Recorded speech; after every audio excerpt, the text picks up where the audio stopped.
Hi guys, today I'm playing as the USA, and I think I'll just go for World Conquest or something. And I think it's possible as the USA, it shouldn't be too bad. I just want to say thank you guys for 1,000 subscribers. I'm almost at like 1.1k now, and I really appreciate it. So thank you guys a lot. So if you guys enjoy my content, consider subscribing, but let's just get right into it. I'm just gonna go for nationalism, because I believe in the journal entry for Manifest Destiny. Yeah, we need nationalism, so that's good to research first. And then it adds some things.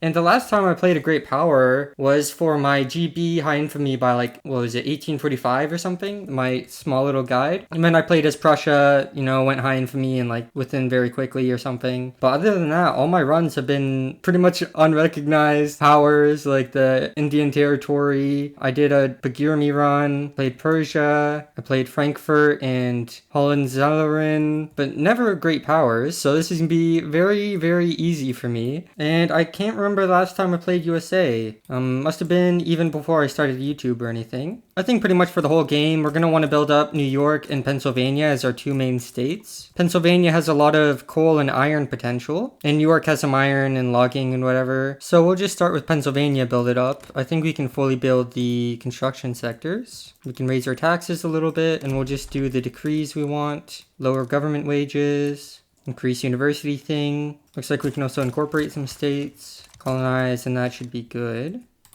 And then we're going to want to make protectorate on Mexico day one. France is definitely not going to join. We could probably call them in, but we don't really need them. And we'll just add some war goals so that they hopefully back down. They likely will. And we could form a power block. We can't do a military treaty. Oh, because I have national militia. Interesting. But we'd probably want to go military treaty since I assume we're going to go High Infamy relatively soon. Okay, this is the first time they actually haven't backed down. I assume because I didn't raise the conscripts soon enough, but whatever. I guess we'll just humiliate and get the protectorate. We start with this horrible company, which is military shipyards, and motor industries. So we'll just disband it. Yeah, we'll just go for this metalworks combine company here. Granted steel mills and investment rights. And we just have some investment agreements with whoever didn't really rival me. So we should start seeing our company actually building in other countries. We got nationalism. So Manifest Destiny should start. Oh, it's actually just a button we need to click. Oh wow, it would give us 24 infamy. So we're probably going to wait a little bit until we actually click that button. I think it's worth actually trying to get North Peru as a subject here.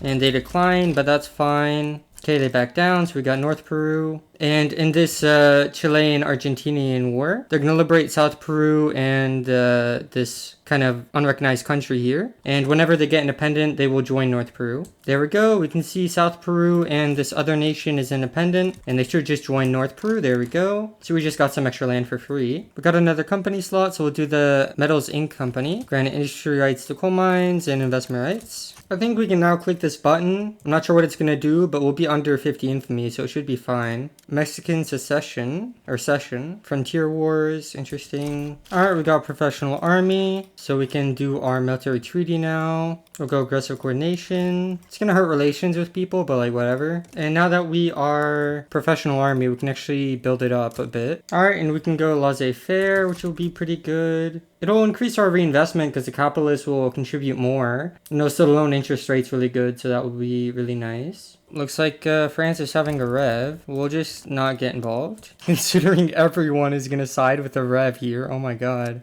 Oh my god, what is happening to Austria? The Republic of San Marino won, and Austria has what is going on in Germany? There's the Prussian radical movement, and then there's Bohemian uprising, the Hungarian revolt. Oh my god. So we can now declare on Mexico to return Texas. And we'll just try and return all the states we can. Make some of them primary. That should be good. Alright, we won against Mexico. We pretty much just want to finish our colonization so that we can grant more states to Mexico to reduce their autonomy. And we'll just try and pass slavery banned. It's going to force the rev, which is good. There we go. Confederate uprising. So the rev started, and we are just going to send a front. They have like literally 0 units, so I think we have this one in the bag. And the Emancipation Proclamation. We can just get slavery banned real quick. There we go. I'll just get an alliance of GB here for 25 years. We completed the Civil War thing. So we got Reconstruction. So I think it's about time we grant some states to Mexico to reduce their autonomy. There we go, we can reduce their autonomy, and we'll just grant all their states to the Indian Territory. There we go, we granted every single Mexican state we could. And because they are an unrecognized country with very low liberty desire, we can just annex them for 4.3 infamy. And there's a 75% chance to accept. They accept. There we go. And GB wants to call me into a war. So we can get Alaska for 3 infamy pretty much.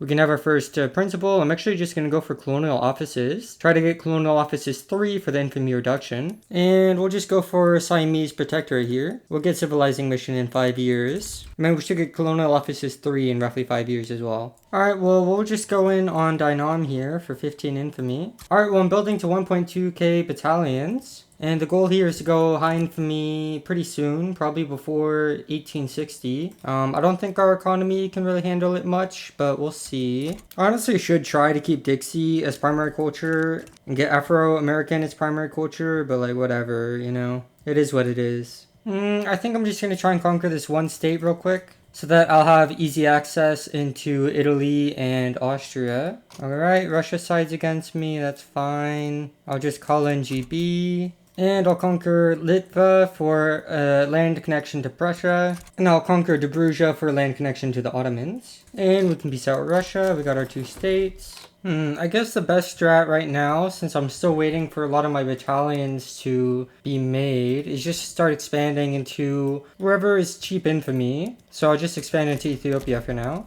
And we lost Dixie as a primary culture, but I don't really care. We're over 100 mil GDP now, and I'm kind of expanded a little bit into Ethiopia, and then I'm about to annex Oman. I'm just eating small tags one by one. Even if I eat all the land of the great powers, you can see there's 244 countries I would need to declare on. Some are subjects, so maybe like 200. But that's still 200 wars times 100 days, and that's a lot of days. I'm not sure how many years it is. Alright, I think we're pretty much ready to just go ahead for me now. We're 40,000 army power projection, so we should be chilling.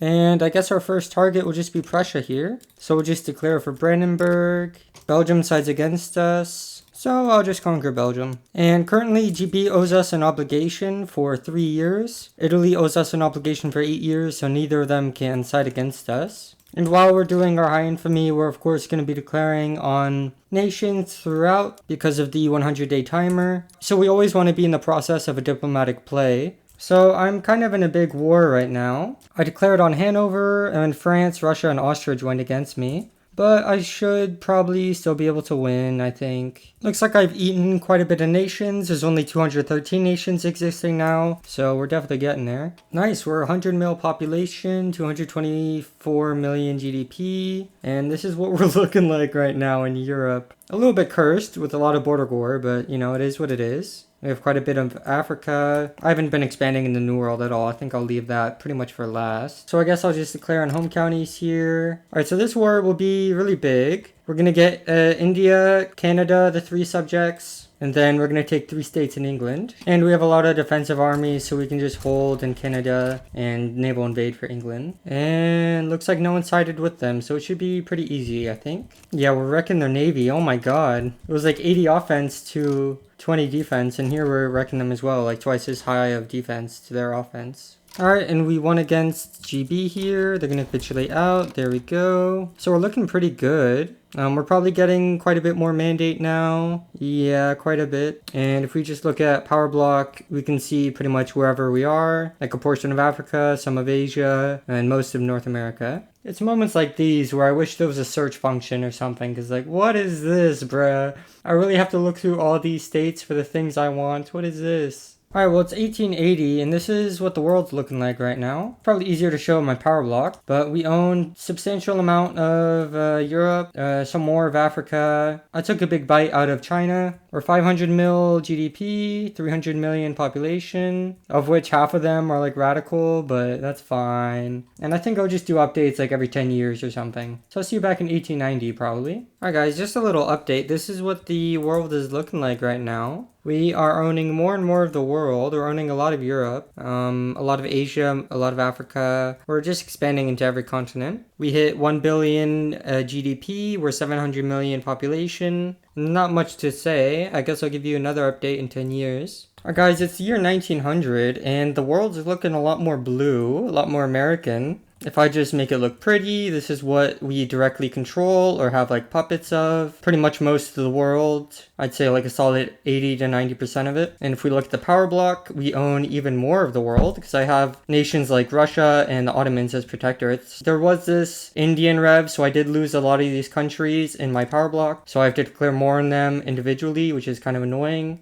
I think it was because there's an Indian rev, and then I just didn't pay attention. There was probably an event for where they would become free or something. And then I just, let it pass by. And then I guess the top option was become independent or whatever. And I've been incorporating quite a bit of the world. Like I'm trying to incorporate some Chinese states. I've incorporated a lot of Europe, South America and stuff. So I've been incorporating with whatever free bureaucracy I have. But I'll see you guys in another 10 years. Alright gamers, we pretty much own the entire world. There's still a lot of tags we need to eat up, but most of our subjects are puppets except for 2 protectorates here, but whatever. So there's 99 countries we need to eat, and the game is running pretty slowly, at least a lot slower than it used to be. If I go back to Steel Frame, this is the speed I was playing at, guys. You see how slowly it's moving? I was playing like this till 1906 until I realized, I can just go back to wooden buildings and the game will speed up a lot. But I guess I'll just see you guys in another 10 years.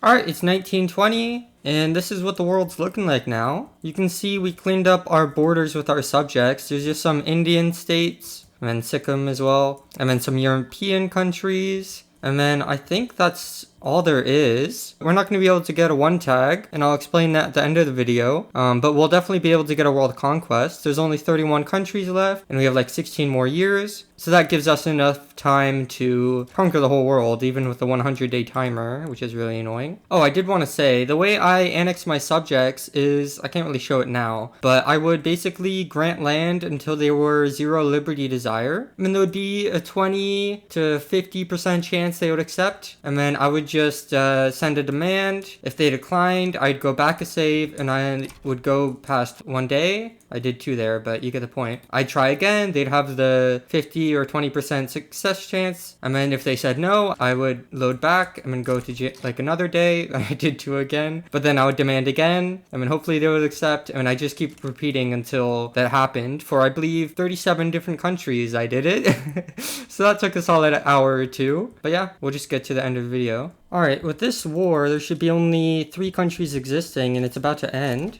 Alright, there we go. Now it ended. So if we look at the ledger, there's no other country than us that exists that is not a decentralized nation. And the reason I cannot colonize these places is because if I look here, it says we cannot reach this state. And the reason for that is because it says impassable. You see the red text there, impassable. So I'm not able to colonize it. And it's the same for Micronesia here. If we just look at them, it says impassable. So I can't colonize it even if I want to. So technically, I guess we failed the challenge because it isn't a true 1 tag. But I'm still going to consider it a 1 tag. And we're almost like 2 billion population, 5.3 billion GDP. But I'm going to keep playing till 1935 because I just want to see how many pops I can get into New York. So I'm just rebuilding my construction, and then I'm going to build a bunch of railways, and hopefully that increases the weekly migration, and we'll see how many we can get in here. Alright, I'm just going to end it here, honestly. It's September 1931. I could keep playing for a bit, maybe get like 5 to 10 million more pops in New York or whatever, but it's kind of pointless. It was just something I wanted to do for a little bit, and I kind of don't want to do it anymore. Our companies are earning lots and lots of money. It's probably easier to look global, and I'll show all of them. Our companies are really good. You can see 8 million, 4 million, 4 million, pretty much 4 million, and then 2.5 million. So they're making a lot. We have a lot in the investment pool, almost 13 billion. Our reinvestment's 15 million. If I wanted to play a lot taller, I would have just let my private construction build a lot more and gone to like 30,000 construction, but that would slow down the game quite a bit. And I just wanted the world conquest. But yeah, we're 2 billion pops now, 5.7 billion GDP. We have a lot of radicals, everyone just hates the peace and freedom. There hasn't been a war in like 5 years. To stop all wars, you just need to conquer the whole world, For our laws, I kind of just didn't change anything after 1860 or 1870 or whatever. I kind of just kept it the same, except for maybe like wage subsidies, but whatever. And you can, pause if you want. This is what my laws are looking like. The main thing is just secret police. For the power block, I was vassalization 3 for a while before I annexed all my subjects because it gave 20 authority per subject and the income transfer is like useless, but whatever. For this stage of the game, in a lot of runs it is useful. But I just went construction 3 because I was just building a lot of things. Militarized industry for the military goods cost. And then the balloon reconnaissance, which increases battle occupation. And then police coordination, just for the political movement activism reduction. And then the authority is also pretty nice. And then, of course, aggressive coordination for the war goal maneuver cost reduction. I think I did get 2 achievements, or maybe 3. I got this one, Star Swarmed Banner. Have 100 incorporated states represented on the flag. I got exactly 100 from Fervor of any primary culture reaching 100. And then I got this one, Go West, Young Man. Just own some western states, the western coastal states, and have 250 pops in each of those states. So those are the achievements I got. But yeah, that should be the video, guys. I hope you guys enjoyed. If you did and you watched this far, might as well subscribe, right? But I hope you guys have a good day, and I'll see you in the next one.